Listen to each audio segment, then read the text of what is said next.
सत्ता में अब आपको इंजीनियरिंग के वो करिश्मे दिखाते हैं जो आपको थोड़ा हंसाएंगे और गहरी चिंता भी देंगे।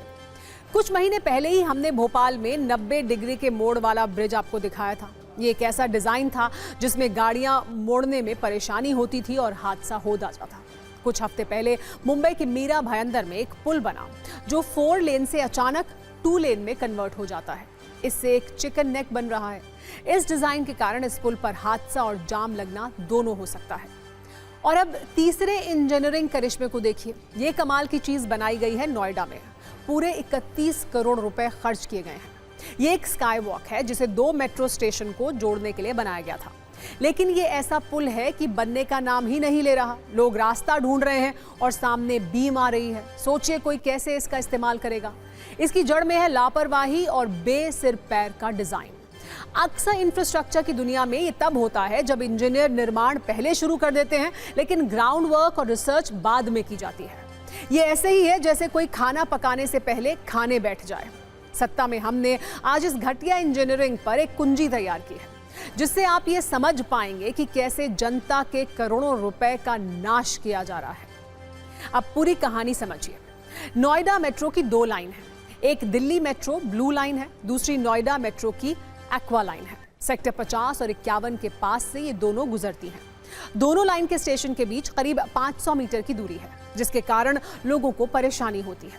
ऐसे में नोएडा अथॉरिटी ने प्लान बनाया कि दोनों को जोड़ने के लिए एक स्काई वॉक बनाया जाए। इसके लिए 25 करोड़ रुपए का बजट तय किया गया। जून 2023 में काम शुरू हुआ और प्लानिंग के मुताबिक 5 महीने में स्काई वॉक का काम पूरा होना था, यानी दिसंबर 2023 में काम खत्म होना था।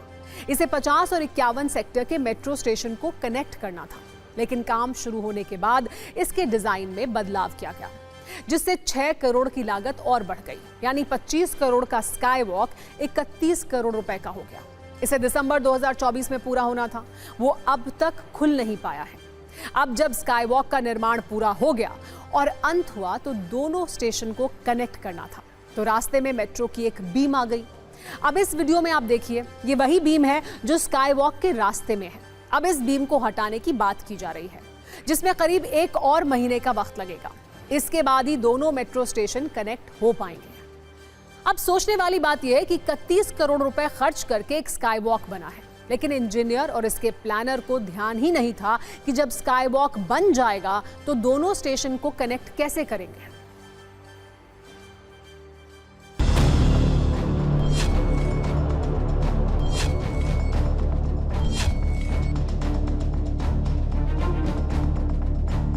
ये वही स्काई वॉक है जो लगभग 31 करोड़ की लागत का बनाया गया है और नोएडा प्राधिकरण ने इसे इस मकसद से बनाया था जो यात्री ग्रेटर नोएडा वेस्ट या ग्रेटर नोएडा से सेक्टर 51 तक आते हैं मेट्रो से और जिनको दिल्ली जाना है और वो सेक्टर 52 के मेट्रो स्टेशन तक जाते हैं उनको आसानी से कनेक्टिविटी मिले, इसलिए उस मकसद से इस स्काई वॉक को बनाया गया था।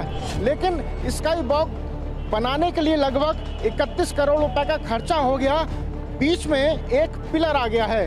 दरअसल इसे बनाने से पहले जो प्लानर थे उन्होंने इस चीज़ पर ध्यान नहीं दिया, लेकिन जब ये कनेक्टेड करने के लिए पूरी तरीके से तैयार हो गया तो बीच में ही एक पिलर आ चुका है जो कि अब एक समस्या खड़ी कर दी है। देख सकते हैं तस्वीरों में यहाँ पर पैदल ही जाते हैं, ना कि इस स्काई वॉक का इस्तेमाल करते हैं।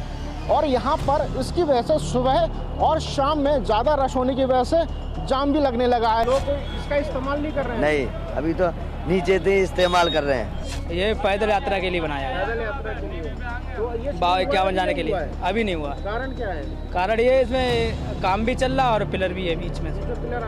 जिस चीज़ के लिए बनाया गया था, मतलब कि लोगों को आसानी हो, लोगों को नीचे से ना जाना पड़े वो, लेकिन अब उसी चीज़ का यूज़ नहीं। तो मेरे हिसाब से सरकार को इसके लिए भी कुछ करना चाहिए और उनकी बनाई योजनाएं उनकी किसी ना किसी काम का मैनेज नहीं हो पा रहा है, उसकी वजह से ये काम नहीं हो पा रहा। तो उस पिलर के लिए कुछ करना चाहिए। माननीय मुख्यमंत्री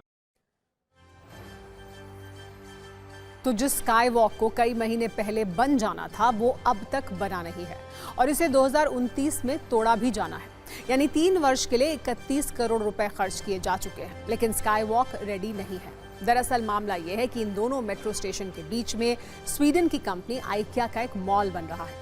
नोएडा अथॉरिटी से एग्रीमेंट के मुताबिक 2029 के बाद स्काई वॉक को डिसमेंटल करना होगा, क्योंकि तब मॉल के अंदर से ही दोनों स्टेशनों को जोड़ा जाएगा। यदि किसी वजह से 2029 में ये नहीं हटाया गया तो 2035 में इसे अनिवार्य रूप से तोड़ा जाएगा, क्योंकि तब तक मॉल का निर्माण पूरा हो जाएगा। यानी 31 करोड़ रुपए का ये अस्थायी स्काई वॉक, जिसकी उम्र पहले से ही तय है, वो भी नोएडा अथॉरिटी अच्छे से नहीं बना पाई है। वैसे नोएडा के सेक्टर 50 और 51 के मेट्रो स्टेशन के बीच स्काई वॉक की ये कहानी पहली नहीं है। पहले भी यहाँ कमाल की इंजीनियरिंग का मॉडल दिखाया जा चुका है। स्काई वॉक से पहले यहाँ दोनों स्टेशनों को जोड़ने के लिए वॉकवे भी बनाया गया था। इस पर करीब 2 करोड़ रुपए खर्च किए गए थे। कुछ महीनों तक इस रास्ते पर ई रिक्शा भी चलाए गए, लेकिन जैसे ही स्काई वॉक का काम शुरू हुआ, वॉकवे पर ई रिक्शा को बंद कर दिया गया। अब यात्री पैदल ही जाते हैं, यानी 2 करोड़ रुपए भी पानी में गए।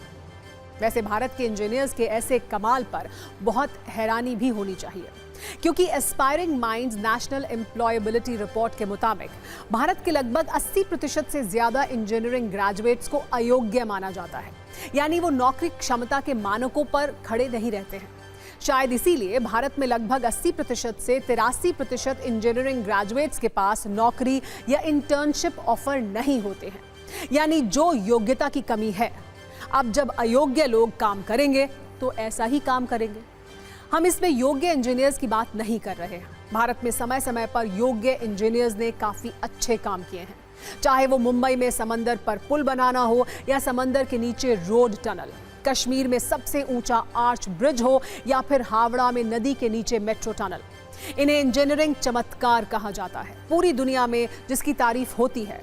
लेकिन हमें योग्यता और अयोग्यता के बीच फर्क करना जरूरी है, और जब कोई गलत काम हो तो वो भी बताना जरूरी है।